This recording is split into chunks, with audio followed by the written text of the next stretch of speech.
हाँ, रोज सवेरे शाम उनका ध्यान करो, उनका सुमिरन करो, उनका स्मरण करो, रोज भगवान का नाम जप करो।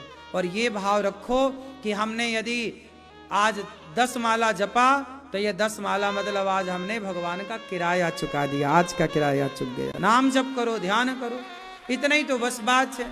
अब आप लोग नाम भी नहीं जपते, भगवान का चिंतन भी नहीं करते, दिन भर झूठ पे झूठ, झूठ पे झूठ बोलते चले जाते,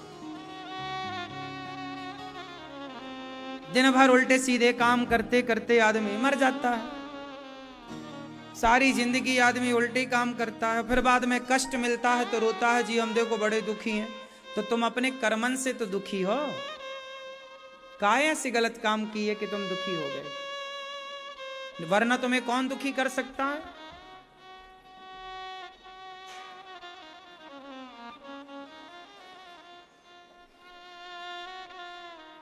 भगवान सच्चिदानंद स्वरूप हैं, भगवान आनंद के सागर हैं।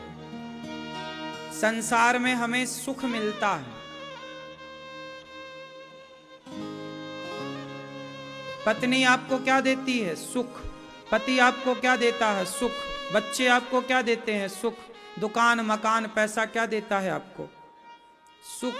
सब में आपको सुख मिलता है, लेकिन जहां से सुख मिलता है वहीं से दुख भी मिलता है।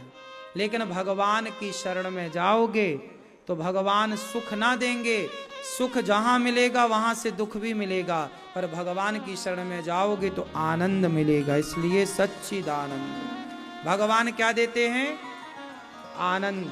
और आनंद का उल्टा कुछ नहीं होता। सुख का उल्टा क्या होता है? दुख। जहां से सुख मिला है वहां से दुख भी मिलेगा, क्योंकि प्रकृति है ना, जो आपको हंसाता है वही आपको रुलाता है, ये नेचर है। पत्नी जब तक रहेगी सुख देगी, चली गई तो पुरुष रोता है कि अब चली गई बुढ़ापे में, सुख मिला था तो दुख भी मिलेगा। बेटा छोड़ के चला जाए तो दुख भी मिलता है, ये नेचुरल है, प्रकृति है। ये संसार से आपको सुख मिलता है, शरीर आपका क्या देता है? आपको सुख। जवानी है बड़ा सुख देता है, पर यही शरीर जब बुढ़ापे में जाएगा तो आपको दुखी करेगा, बुढ़ापे में कष्ट देगा, कहीं इस कमर में दर्द, कहीं हाथ में दर्द, कहीं घुटनों में दर्द, कहीं, हाँ या ना। इसलिए संसार में सुख से दुख, दुख से सुख, लेकिन भगवान आपको सुख दुख से परे है। जो भगवान की शरण में है वो परम आनंद में है। ऐसे आनंद के सागर परमात्मा को हम नमस्कार करते हैं, तो सब प्रकार का हमें आनंद देने वाले हैं। यम प्रव्रजन्त मनुपेत मपेत कृत्यम द्वैपायनो विरह कातरया जुहाव पुत्रेति तन्मयतया तर्वोऽभिनेदुष तं सर्वभूत हृदयं मुनिमानतोऽस्मि। सुखदेव भगवान का प्राकट्य हुआ। जन्म लेते ही सुखदेव भगवान संन्यास लेने चल पड़े। पिताजी रोके, रुक जाओ पुत्रेति तन्मयतया, हे पुत्र रुक जाओ। क्यों बेटा, थोड़ा संसार का सुख ले लो। सुखदेव भगवान बोले हमें कोई सुख ना चाहिए, हम जा रहे हैं। सुखदेव भगवान जन्म लेते ही सन्यास लेने के लिए चल पड़े। सन्यास, हमारे आश्रम कितने होते हैं? 4। ये मैया सो गई क्या?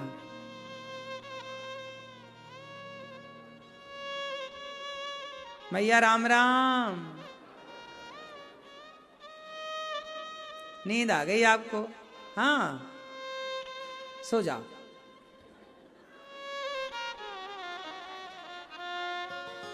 चलो, अच्छा ये बताओ कितने आश्रम हैं?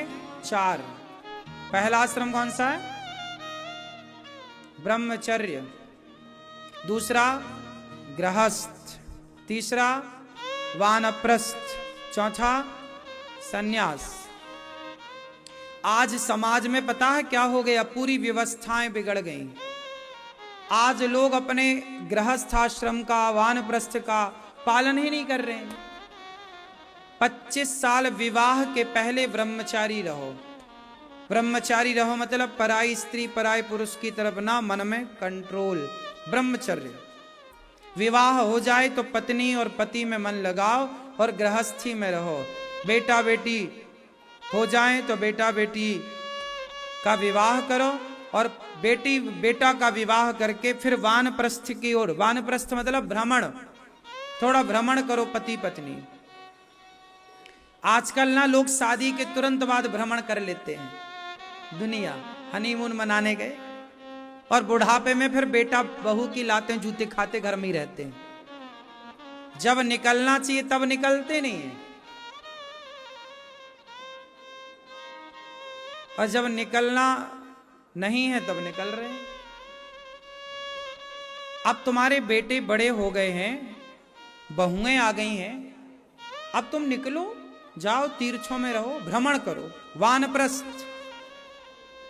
कुछ समय बाहर बिताओ, तीर्थों में बिताओ, बेटा बहू को जिम्मेदारी दो, कमाओ बेटा खाओ, कंधे मजबूत होंगे बच्चों के, समय से बाप काम छोड़ देगा, समय से बच्चे पकड़ लेंगे तो समय से जिम्मेदार हो जाएंगे। एक बात बताएं, कंधे मजबूत कब होते हैं? जब समय से इनमें जिम्मेदारी आती है। आज के छोरा छोरी बिगड़ काहे रहे हैं? आज के लड़के काहे बिगड़ रहे हैं? क्योंकि समय से माँ बाप ने जिम्मेदारी नहीं दी। खुद बाप कहता है कि अरे मैं तो खुद कमाता हूं, मैं तो खुद करता हूं, खुद बाप ही सब काम कर रहा, दुकान वही चलाएगा, दुकान साग सब्जी वही लाएगा, सब शॉपिंग वही करेगा। अरे बच्चों को पता ही नहीं है कि आलू का भाव क्या चल रहा है, नमक का भाव क्या चल रहा है, आटे का भाव क्या चल रहा है, क्यों दाल का भाव क्या चल रहा है। अरे बच्चे को पता ही नहीं है तो बच्चे कीमत कहां करेंगे वो आलू और दाल की और रोटी की। पहले के लोग बड़े समझदार थे। बच्चों का विवाह होता उसके पहले ही बच्चों के कंधे पे जिम्मेदारी देते, ले बेटा अब ये घर गृहस्थी तुम्हें चलाना है, नमक रोटी की भरपाई तुम करो, जाओ कमाओ।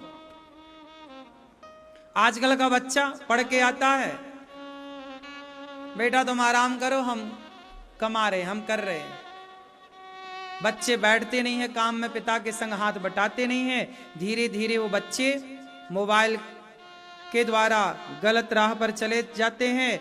वो सोचते हैं हम पापा को खूब पैसा देंगे, ऑनलाइन गेम खेलने लग जाता पैसे वाला। पता चला 5 लाख हार गया, 5 लाख हार गया। अब कमाया तो 1 रुपया नहीं और 5 लाख हार गया, है ना। पिताजी से कहा पापा वो देखो हम 5 लाख हार गए। पापा बोले कोई बात नहीं, ये ले 5। अरे उसको बोला हमारा बाप तो बढ़िया धन्ना सेठ है, उसने फिर खेला, बोले अब जीत के दूंगा, 5 फिर हार गया। ऐसे ही में औलाद बिगड़ जाती है। सुनो, ये जो गेम खेल के आजकल के छोरा छोरी पैसा पाके धन्ना सेठ बनना चाहते हैं ना, ऑनलाइन गेम होता, क्या बोलते इसको, गेम होता ना। आजकल लोग ये जुआ है, सिंपल भाषा में, ये पुराने भाषा में क्या चाहिए, एक प्रकार का जुआ है, ऑनलाइन जुआ कह सकते हैं आप। जुआ खेल के आज तक कोई धन्ना सेठ बना हो तो नाम बताओ। ये जो जुआ खिलाने वाले मोबाइल पे कंपनियां बैठी हैं, ये अपना नुकसान थोड़ी करेंगी, ये तो आपको लत लगा के आपसे बर्बाद लूटना चाहती हैं और आप इसके शिकार बन जाते हैं। इसलिए कोई जुआ खेल के पैसे वाला बनता तो फिर आदमी काम क्यों करता, सब जुआ खेलते। आओ हम सब फिर जुआ ही खेलें, मेहनत क्यों करें। इसलिए हम सबको चाहिए कि हम अपने काम में मन लगाएं और काम करते हुए ईमानदारी से पैसे कमाएं, ईमानदारी से कार्य करें और फिर पैसे कमाएं। और माँ बाप को चाहिए कि वो बच्चों को जिम्मेदार बनाएं, वानप्रस्थ की ओर जाओ। समय बचे तो फिर धीरे से पूर्ण रूप से पति पत्नी मिलकर भगवान में समर्पण करो। इस तरह से जीवन व्यतीत करना चाहिए। सुखदेव भगवान बोले कि मैं वापस नहीं जाऊंगा, ऐसे सुखदेव भगवान राजा परीक्षित जी को भागवत सुनाते हैं। राजा परीक्षित जी ने भागवत सुनी और 7 दिन में परीक्षित जी का उद्धार हुआ। एक बार भागवत सुनने के लिए सूत जी जब आए तो शौनक आदि ऋषियों ने कहा कि हमें कथा सुनाइए, ऐसी कथा सुनाइए कि भक्ति ज्ञान विराग आप तो विवेको वर्धते महान। सुखदेव भगवान को नमस्कार करके सूत जी को नमस्कार, शौनक आदि ऋषियों ने कहा कथा सुनाइए। एक बार कथा देवराज इंद्र ने भी सुनना चाहा, पर इंद्र के वश में नहीं। भागवत सुनने का अधिकारी कौन?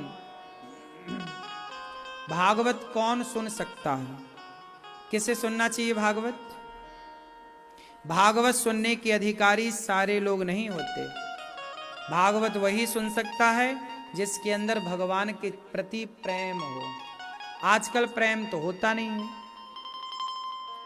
भगवान के चरणों में प्रीति होती नहीं, कैसे काम बने?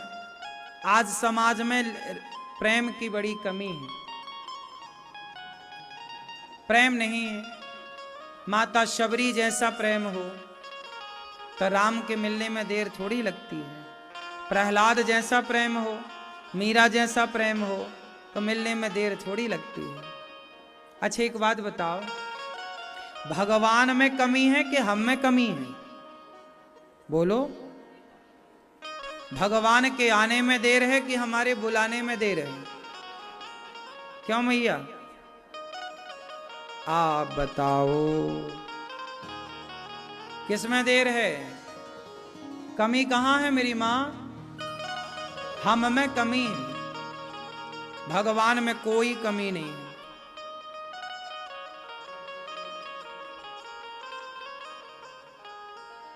हो तुमने आंगन नहीं बुहारा, चंचल मन को नहीं सुधारा, कैसे आएंगे भगवान, कैसे आएंगे भगवान? भगवान तो आने को तैयार हैं, आ जाते हैं राम, कोई बुला कर देख ले। राम नाम अति मीठा है, कोई गा कर देख ले।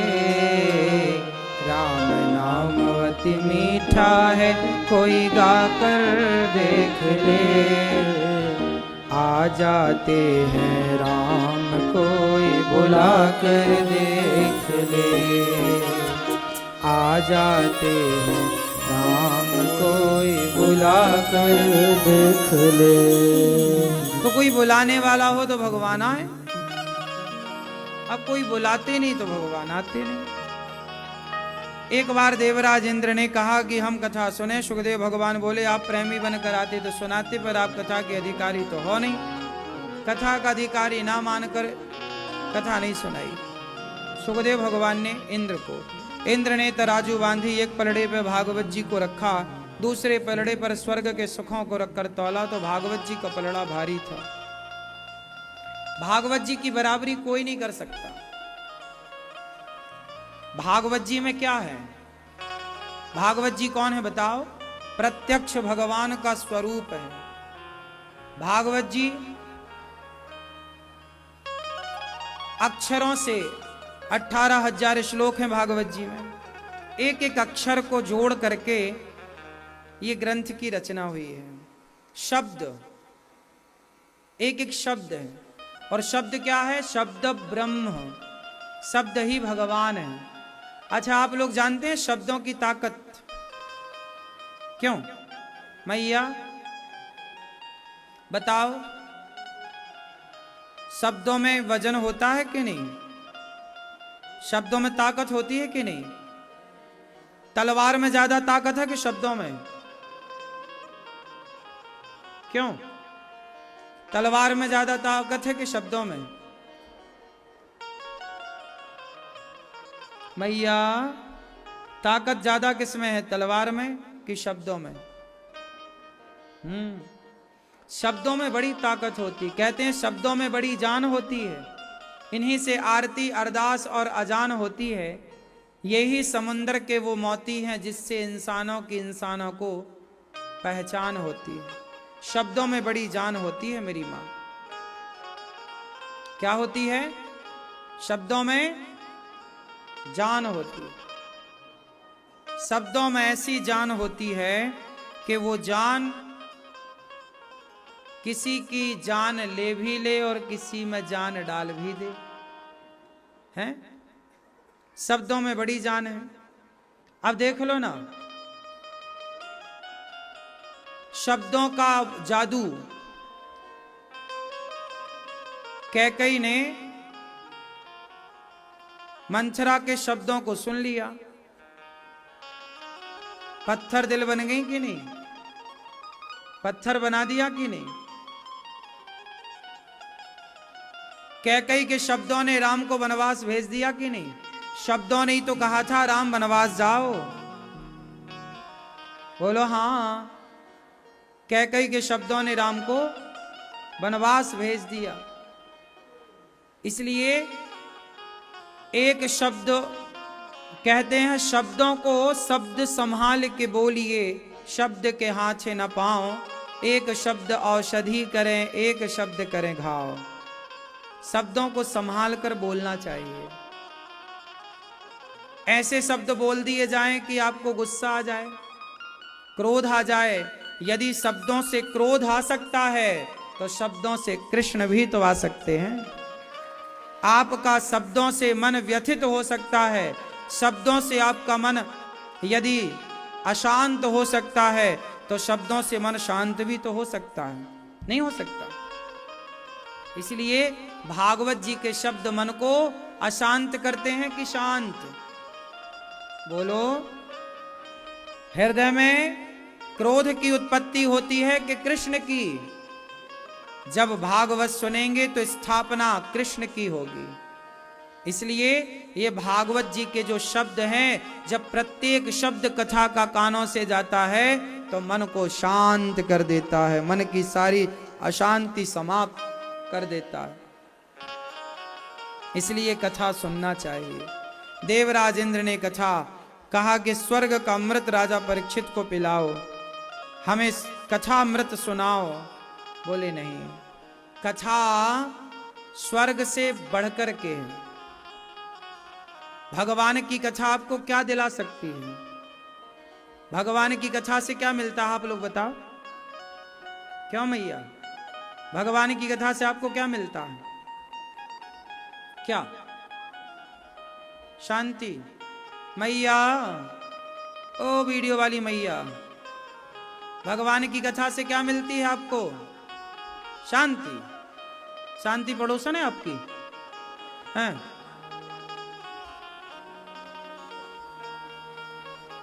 भगवान की कथा से क्या मिलता है? कथा सुनने से भक्ति बढ़ती है, ज्ञान बढ़ता है, मन चारों ओर से भटकने वाला स्थिर हो जाता है। कानों से कथा के द्वारा भगवान ही प्रवेश करते हैं। जैसे एक एक बूंद जल से जल बिंदु निपाते ना क्रमशः पूर्यते घटः, जैसे एक एक बूंद जल डालने से एक दिन घड़ा भर जाता है, ऐसे कथा के शब्दों से एक न एक दिन हमारा हृदय भगवान के प्रति भावों से भर जाता है, प्रेम से भर जाता है। कथा का एक एक शब्द रस रूप है और वो कानों से अंदर जाता है तो हमारे हृदय को प्रेम से भरता है, भक्ति से, भावों से भर देता है। भाव, कई बार कथा सुन के आपकी आंखों में आंसू आ जाते हैं। कथा का इतना प्रभाव है कि आंखों को गीला कर देता है। जब कथा से आंसू आ सकते हैं, जब आंखें गीली हो सकती हैं, तो हृदय भी तो हमारा भगवान से भर सकता है। मन मंदिर में भी तो भगवान आके स्थापित हो सकते हैं। नहीं हो सकते? जो होगा कथा से ही होगा। इसलिए सत्संग करना ही चाहिए प्रत्येक प्राणी को।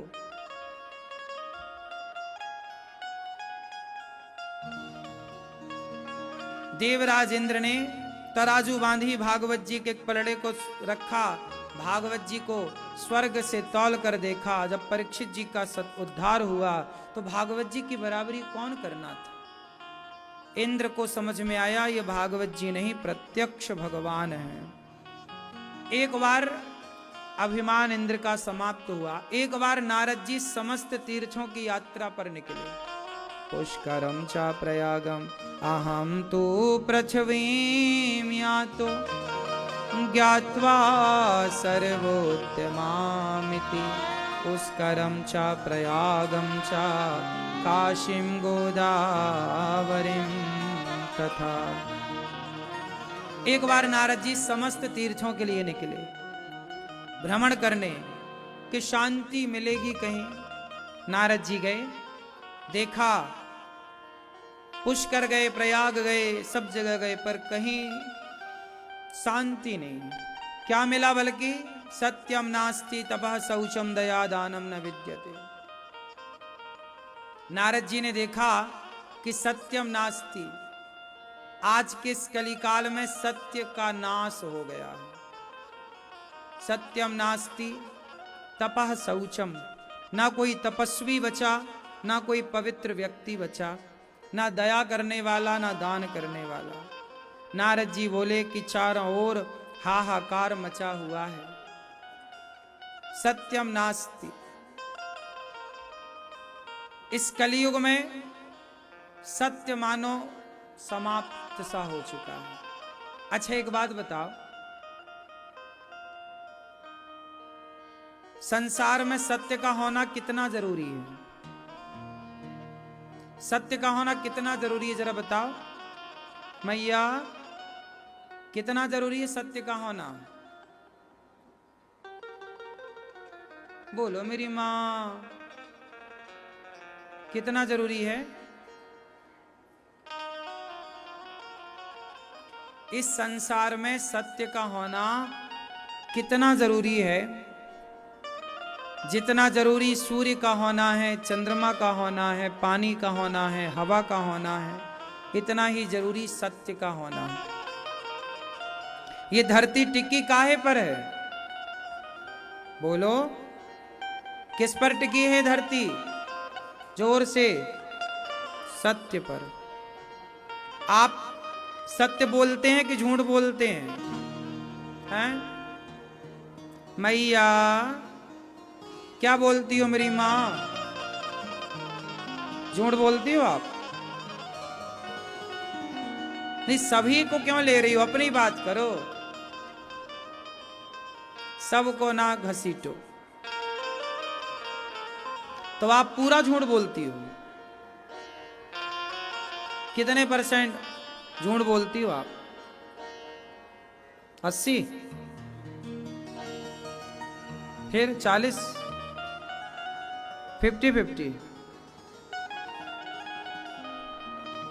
40% सच बोलती हो, 60% झूठ है।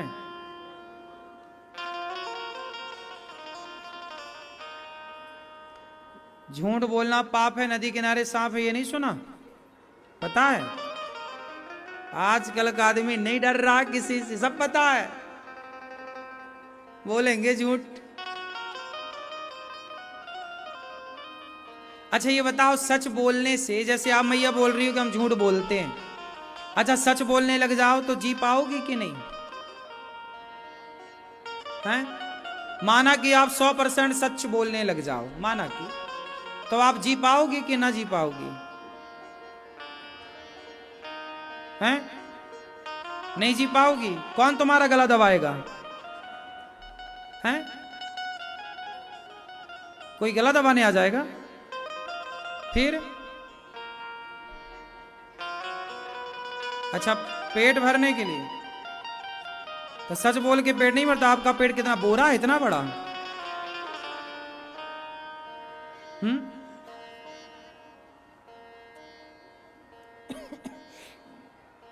अच्छा, आपके यहां दूध वाला आता है तो आधा पानी आधा दूध लाता है कि पूरा पूरा दूध लाता है? नहीं तो आपको तो ऐसे ही मिलना चाहिए, आधा दूध आधा पानी।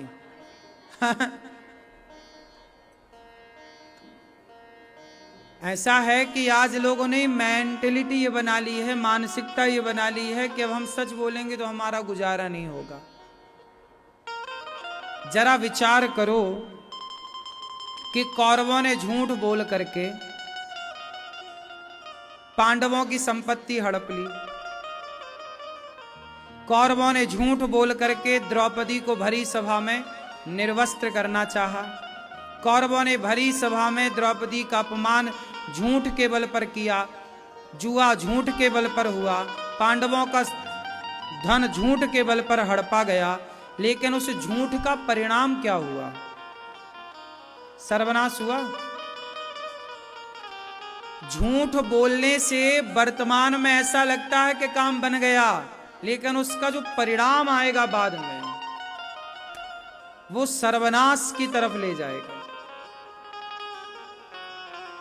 इसलिए कहता हूं, झूठ बोल के 56 भोग खाने से अच्छा है सच बोल करके नमक रोटी खाई जाए।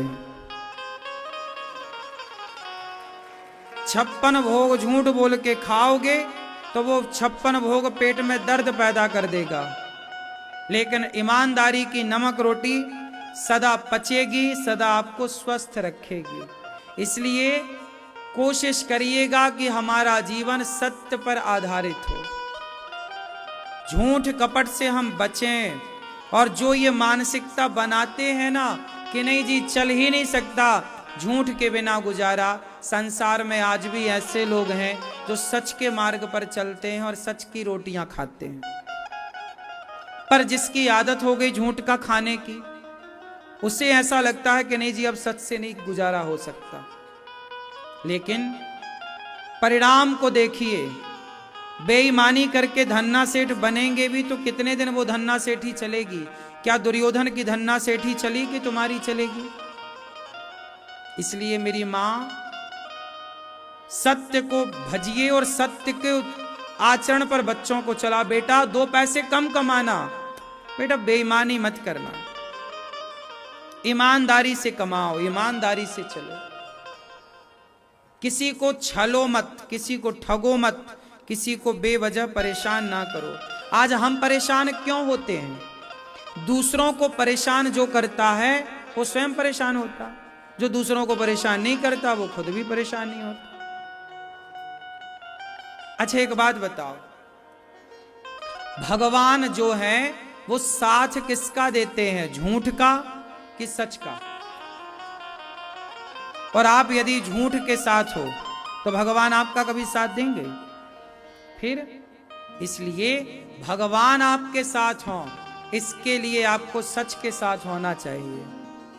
अच्छा ये बताओ, आपके पति को जो पसंद है खाने में वो आप बनाती हो कि नहीं?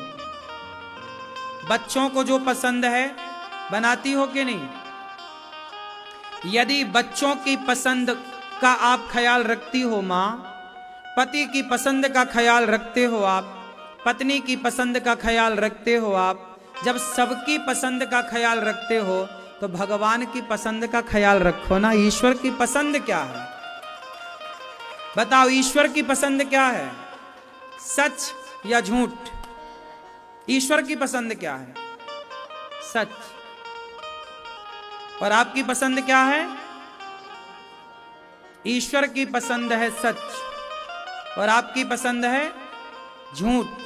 तो बताओ फिर भगवान से हमारा संबंध कैसे जुड़ेगा?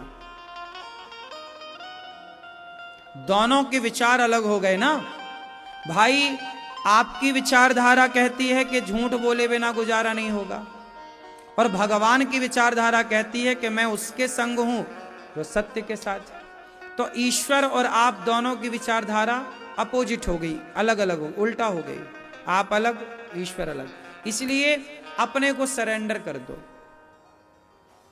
सुदामा गरीब थे माना की, पर गुजारा हुआ, सत्य के राह पर चले, आज तक लोग जानते हैं। इसलिए मेरी मां, भगवान के साथ रहना है तो सत्य के साथ रहना। मैं सत्य के साथ इसलिए चलता हूं, मुझे रोटी नहीं मिले तो नहीं मिले, सत्य के राह पर चलूंगा तो मरूंगा, इससे ज्यादा क्या होगा। लेकिन सत्य के राह पर चलने वाले को ही भगवान की प्राप्ति होती है। तो मरना तो वैसे भी है, तो झूठ बोल के मरे उससे अच्छा सच बोल के मरे। क्यों मेरी मां?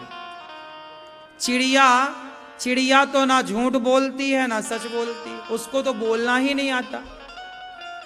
ना बोलने वाली चिड़िया को भी भगवान ने भूखा मरने दिया क्या?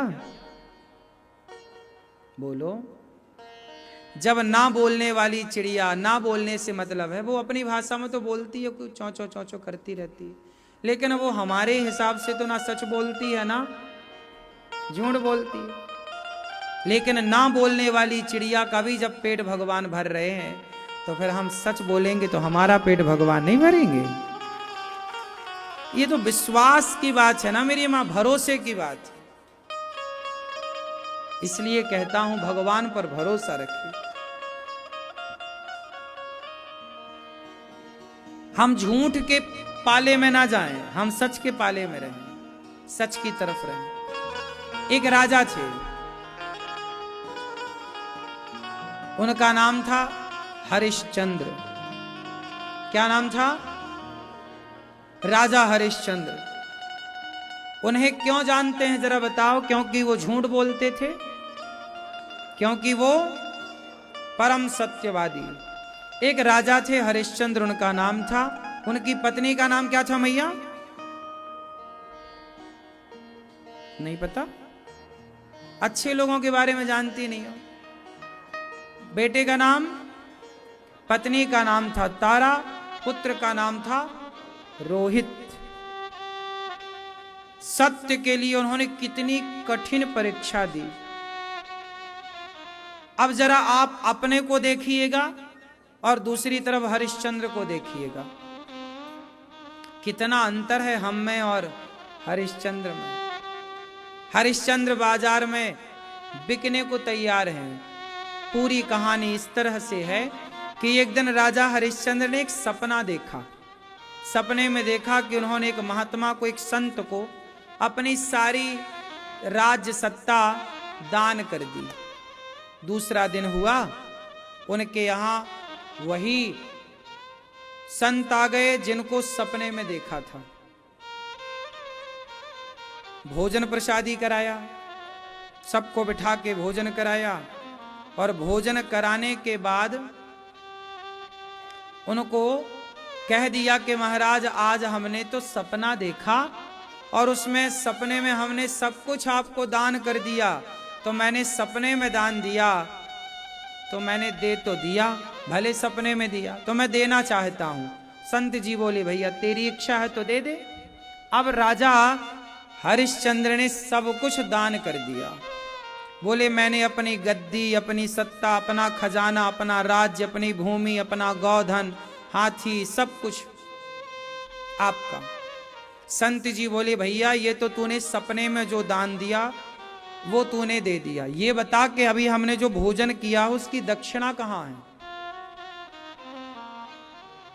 भाई तुम भोजन कराओगे हमें तो दक्षिणा भोजन के बाद होती है। राजा बोले मैंने तो आपको सब दे दिया। अरे वो तो आपने सपने में जो देखा था उसके अकॉर्डिंग दिया, हमने तो प्रत्यक्ष भोजन किया, उसकी दक्षिणा दो। हरिश्चंद्र बोले अब दक्षिणा, अब मैंने जब सब खजाने दे दिए तब दक्षिणा कहां से लाऊं और कहां बची? ब्राह्मण संत क्रोधित हो गए, बोले नहीं हम इतने सारे साधु आए तेरे द्वार पे, तूने भोजन कराया, दक्षिणा तो दी नहीं, दक्षिणा लाओ वरना हम तुम्हें श्राप देंगे। अब हरिश्चंद्र घबराए, महाराज मुझे 1 महीने का समय दो। अब साधु बोले कि देखो हम राजा बन गए, सुनो 1 महीने तुम क्या करोगे? बोले काम करके पैसा कमाएंगे। संत बोले हमारे राज्य में काम मत करना, चलो यहां से। हरिश्चंद्र को वहां से नगर से निकाल दिया गया। सोचिए एक राजा सपने में दान देता है, प्रत्यक्ष दे देता है, वो कह दे कि मैंने सब दिया है बाबा जी, नहीं देता क्या दक्षिणा, क्या कर लो? नहीं नहीं नहीं। धर्म कुछ कहता मैं आपका ऋणी हूं, कितना चाहिए महाराज? कम से कम 1100 स्वर्ण मुद्राएं तो लाओ। उस जमाने में स्वर्ण मुद्राएं चलती थी, सोने के सिक्के। तो 1100 स्वर्ण मुद्राएं लाओ। ठीक है। राजा हरिश्चंद्र राजसी कपड़े उतार कर तारा बेटा रोहित नगर से निकल गए। सारी प्रजा देख करके रो रही है, महाराज हमारा इतना अच्छा राजा कहां जा रहा है। बोले क्या करें, हमने सपने में सब दान किया है, सो हमें लगा जब सपने में किया तो करना ही चाहिए। राजा हरिश्चंद्र काशी आए। काशी में काम मांग रहे हैं सबसे, भैया थोड़ा हमें काम दे दो, हमें 1100 स्वर्ण मुद्राओं की जरूरत है।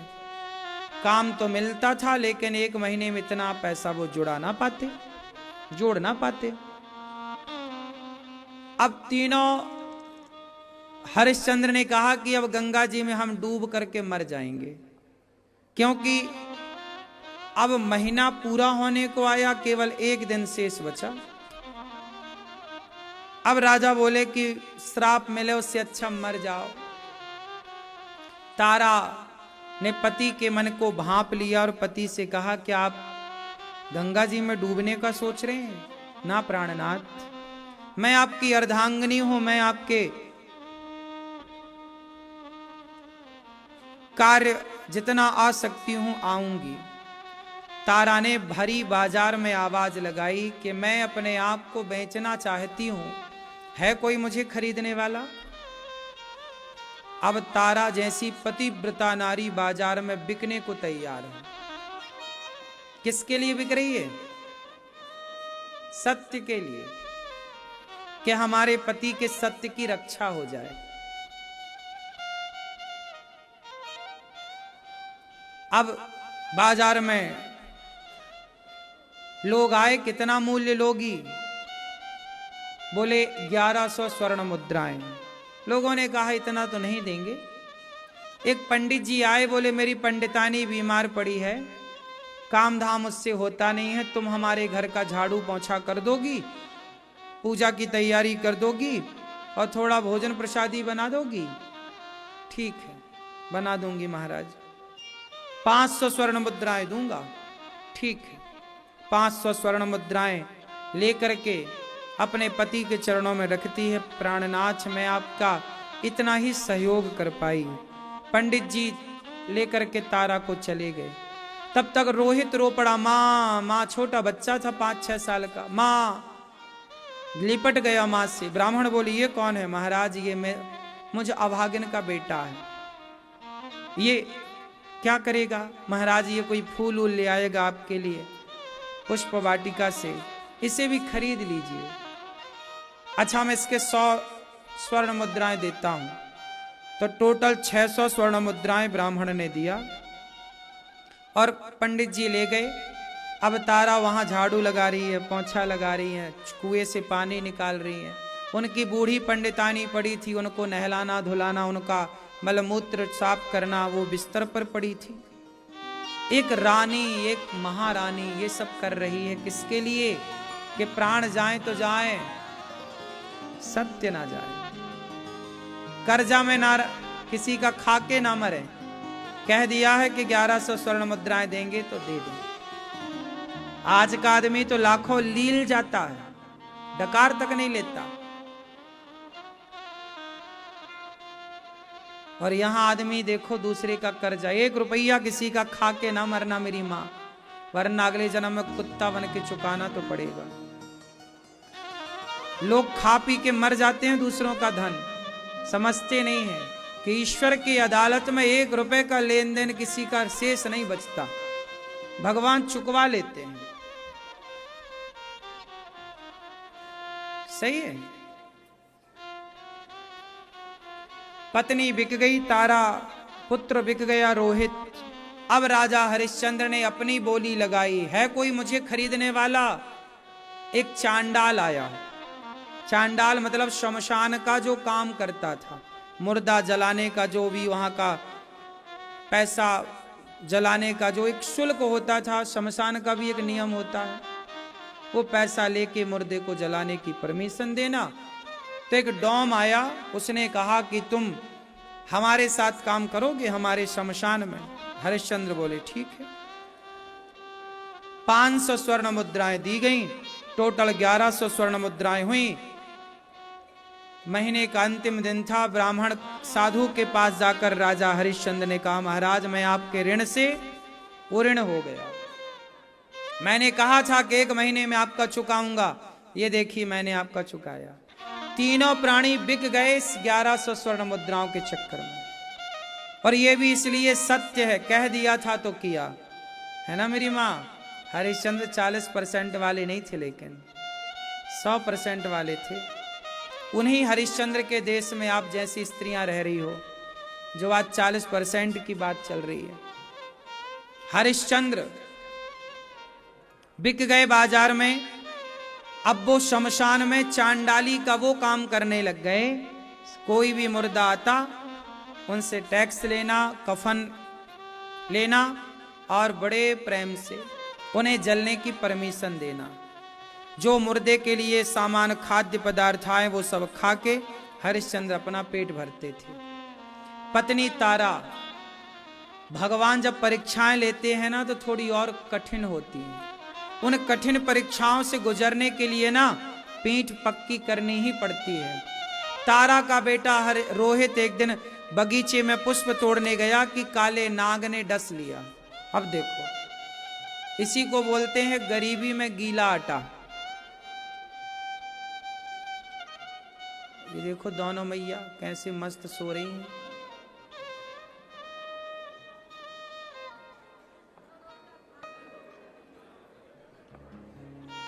मैया कान में उंगली और घुसा रही है, देखो कथा ना चली जाए कान में।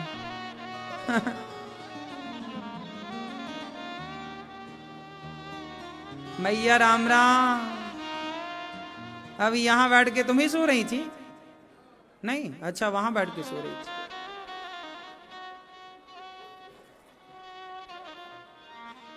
सो लो मेरी माँ। नहीं लोरी सुनाऊं?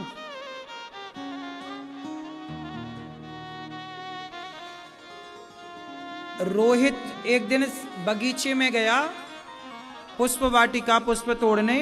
सांप काले नाग ने डस लिया। रोहित तड़पता हुआ मां छटपटाने लगा, सांप ने डसा। एक साधु वहां से गुजरे, बेटा कौन हो? महाराज मेरी मां को सूचित कर दो कि मुझे सांप ने डस लिया। साधु गए, भैया ये रोहित किसका बेटा है? तारा निकली घर से, हाँ महाराज मेरा बेटा। क्या हुआ? अरे तेरे बेटे को वहां बगीचे में लगता सांप ने परेशान कर दिया है, जा। तारा दौड़ी, पंडित जी ने आवाज लगाई, दासी पंडितानी बुला रही हैं। अब सोचो कि जिस मां का बेटा तड़प रहा हो बगीचे में, उसे कोई आवाज दे कि जरा ये काम कर लो, क्या वो काम करने के लिए रुकेगी? पर तारा को पंडित जी ने कहा कि रुको, तो वो रुक गई।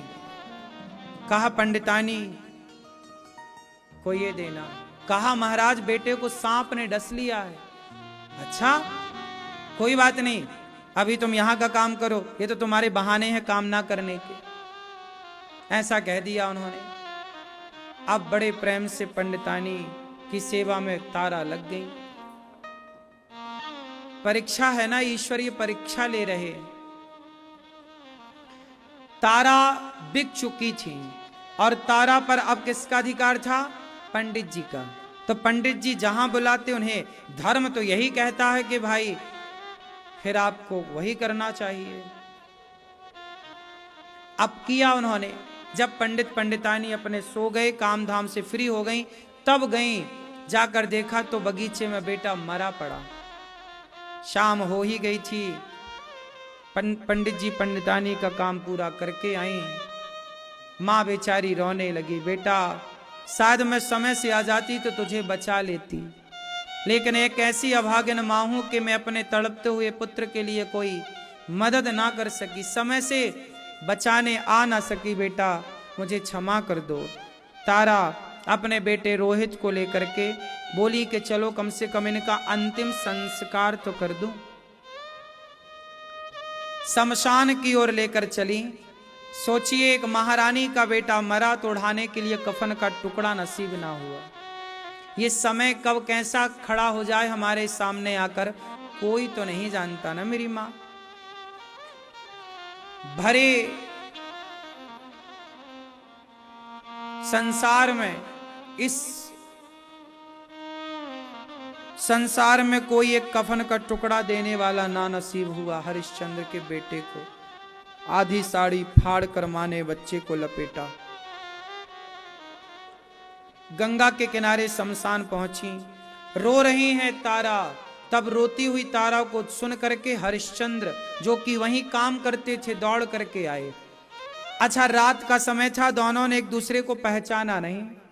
हरिश्चंद्र बोले, देवी आप कौन है? महाराज मैं अभागिन मां हूं, मेरा बेटा सांप के डसने से चला गया। तारा को समझाने लगे हरिश्चंद्र, देवी ये तो विधि का विधान है, यहाँ शमशान में मैं रहता हूँ, लोग रोते रोते आते हैं, लेकिन क्या करें, एक दिन मरना तो सबको ही है। तारा बोली, महाराज मुझे दुख इस बात का नहीं कि बेटा चल बसा, दुख इस बात का है कि कभी इसके पिता मिलेंगे, पूछेंगे कि मेरा बेटा रोहित कहाँ है, मैं क्या जवाब दूंगी। जब ये बात सुना तो हरिश्चंद्र के कान खड़े हो गए। देवी क्या तुम्हारा नाम तारा है? हाँ, आप कौन हैं? अब तारा को समझते देर नहीं लगी कि ये तो हरिश्चंद्र हैं, लेकिन आप यहाँ क्या कर रहे हैं? देवी मुर्दों को जलने का जो टैक्स है वो मैं लेकर के अपने मालिक को सौंप देता हूँ। अब देखो, दोनों की भेंट हुई तो सही, पर मरे हुए बेटे के साथ शमशान में भेंट हुई।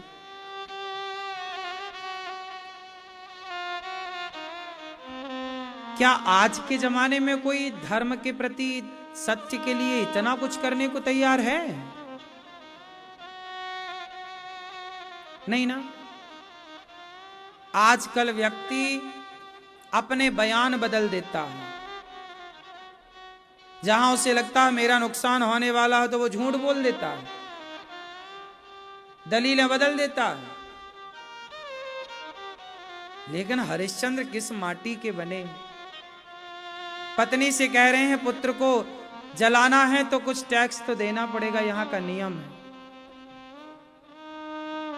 महाराज मेरे पास कुछ नहीं, तो गंगा जी में बहा दो, गंगा जी में बहा दो। तब तक पंडित जी और गांव वाले दौड़े दौड़े आए। भाई गांव में चोरी करके चोर भागे हैं, देखो शमशान में ये दोनों मिल गए, तारा और हरिश्चंद्र। लोगों को लगा यही चोर हैं।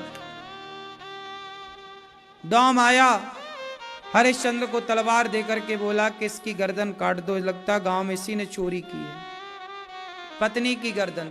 हरिश्चंद्र से मालिक ने कहा कि गर्दन काटो। हरिश्चंद्र ने ईश्वर की ओर देखा, विधाता कम से कम ये पाप तो ना कराओ। तारा ने कहा, महाराज बेटा चला ही गया है, मैं जीकर क्या करूंगी, आपको इस रूप में अब देख ना पाऊंगी, मुझे मृत्यु के घाट उतार दीजिए। उठाई अपनी तलवार, काट दीजिए मेरी गर्दन, क्योंकि पत्नी जाएगी तो आ जाएगी, पुत्र जाएगा तो आ जाएगा महाराज, पर धर्म जाएगा तो नहीं आएगा। इस समय आप बिके हुए हैं और आपका मालिक कह रहा है कि गर्दन काटना है तो आपको चलाना चाहिए तलवार। महाराज प्राण जाएं तो जाएं, पर धर्म ना जाए। देखिए जरा, पहले के लोग प्राण नहीं बचाते थे, धर्म को बचाते थे। दशरथ जी क्या कह रहे? प्राण जाए पर वचन न जाए, सत्य न जाए, धर्म न जाए। इसलिए प्राण जाए तो जाए, लेकिन धर्म ना जाए, सत्य ना जाए। और आजकल का आदमी सत्य को जाने दे रहा है। जैसे ही हरिश्चंद्र ने तलवार चलानी चाहिए, अब तो भगवान को रहा ना गया, प्रकट हो गए भगवान, हरिश्चंद्र के हाथों को पकड़ लिया। वहां प्रकाश ही प्रकाश हो गया, और कोई वो पंडित जी कोई डोम नहीं था, स्वयं भगवान की वो लीला थी। भगवान ने कहा, राजन हमने आपकी परीक्षा ली, आपका ये रहा राज्य, ये रही सत्ता, मरे हुए बेटे पर कृपा दृष्टि डाली, भगवान ने रोहित जीवित हो गया। आपने धर्म को नहीं छोड़ा, आपने धर्म की रक्षा की। तो जब आपने धर्म की रक्षा की तो धर्म ने भी आपकी रक्षा की। धर्मो रक्षति रक्षिता। जब आप धर्म को नहीं जाने देते, जब आप धर्म को नहीं मरने देते, तो धर्म भी आपको नहीं मरने देता। धर्म को आप बचाएंगे तो आपको भी धर्म बचाएगा। इसलिए मेरी माँ, धर्म बहुत मायने रखता है, सत्य बड़ा मायने रखता है। हरिश्चंद्र को उनकी सत्ता मिली, सब परीक्षा थी, परीक्षा में पूरे 100 अंक लेकर के हरिश्चंद्र आए। भगवान से कहा हरिश्चंद्र ने, प्रभु आने वाले युग में ऐसी परीक्षा किसी की ना लीजिएगा, क्योंकि ऐसी परीक्षा देने की कोई सामर्थ्य ना रखेगा। इस कलिकाल में बताओ ऐसी कौन परीक्षा दे सकता है सत्य की, धर्म की। इसलिए कहता हूं, हम हरिश्चंद्र तो नहीं बन सकते, फिर भी सत्य के राह पर जितना अधिक चल सकते हैं चले। झूठ बोल करके क्या पाओगे? कुछ पैसे पाओगे? तो वो पैसे क्या तुम्हें और तुम्हारे बच्चों को सुख देंगे? झूठ की कमाई टेंशन देती है मेरी मां। बेईमानी का कमाया हुआ धन अशांति फैलाता है, ईमानदारी का पैसा शांति देता है। इसलिए मेहनत का कमाओ, ईमानदारी से चलो और सत्य को 40% से उठाकर 100% करो। सत्य, प्राण जाए पर सत्य न जाए। राम सत्य पर चले, रावण झूठ पर चला, इसलिए उसके पुतले जलाए जाते हैं और राम के मंदिर बनाए जाते हैं। ठीक है, सत्य के मार्ग पर चलेंगे। जब झूठ बोलकर झूठ बोलकर जब आप कहते हैं आपकी दुकान, आपका व्यापार इतना चल सकता है, तो झूठ आपके दुकान, आपके व्यापार को इतना चला सकता है, तो सच आपके व्यापार, आपकी दुकान को कितना चला सकता है। झूठ पर आपको भरोसा है, सच पर आपको भरोसा नहीं है। और आज ये बात सत्य है कि समाज झूठ के ताने बाने में बुना हुआ है। आज हर जगह मार्केट में, मार्केटिंग में झूठ परोसा जाता है। कुछ उदाहरण देके मैं आपको समझाता हूं। जैसे आप क्रीम लगाते हो, फेयर एंड लवली, उसके ऐड में क्या बोला जाता है कि एक अनोखा निखार लाके देती है, गोरा करती है। लेकिन ये झूठ है, वो झूठ है। और झूठ पर वो फैक्ट्री टिकी हुई है, पूरा सर्कल, पूरा उसमें काम चल रहा है और झूठ परोसा जा रहा है। अब जैसे पेय पदार्थ का टीवी पर प्रचार होता, डर के आगे जीत है। अब कहां डर के आगे जीत है भैया? जैसे दाने दाने में केसर का दम, गुटके का प्रचार, ये सच है कि झूठ है? केसर है उसमें, एक रत्ती केसर नहीं है, लेकिन प्रचार केसर का, दाने दाने में केसर का दम। तो झूठ से चल रही चीजें। तो बाजार आज झूठ पर टिका है, ये बिल्कुल सत्य है। आज बाजार किस पर टिका है? झूठ पर टिका। पूरा बाजार, पूरा व्यापार, पूरा सिस्टम आज झूठ पर टिका है। लेकिन टिके रहने दीजिए, आप तो ना टिकिए झूठ पर। 99 लोग बेईमान होंगे तो रहने दीजिए। ये धरती 99 बेईमानों के बल पर ना टिकी, ये धरती कुछ अच्छे सच्चे लोगों के बल पर आज भी टिकी है। उन अच्छे सच्चे लोगों में आप अपना नाम लिखवाइए। संसार गलत है तो रहा है, रावण गलत है तो रहा है, लंका के लोग गलत हैं तो रहे आए। कम से कम अयोध्या के राम तो गलत ना हो, अयोध्या के भरत तो गलत ना हो। अयोध्या के भरत और अयोध्या के राम गलत हो जाएंगे तो रावण में और राम में अंतर क्या रह जाएगा? रावण गलत था, इसका मतलब ये तो नहीं कि राम भी बोले जी तू गलत है मैं भी गलत। आप लोग क्या कहते हो, अरे अमेरिका के लोग मांस खाते हैं, वहां के लोग गलत हैं तो हम भी करें? नहीं, वो गलत है तो रहे आए, वो झूठ बोल रहे हैं, बोले, हम क्यों बोले? तुम गलत हो तो हम भी गलत हो जाएं क्या? तुम बेईमान हो तो हम भी हो जाएं क्या? ना साहब, रावण गलत है, तो रहा है रावण गलत, राम गलत ना हो। इसलिए तो भरत जी ने कहा कि वशिष्ठ जी मुझे राजा ना बनाइए, हे गुरु जी मुझे राजा ना बनाइए, यदि आपने मुझे राजा बना दिया तो ये पृथ्वी रसातल में चली जाएगी।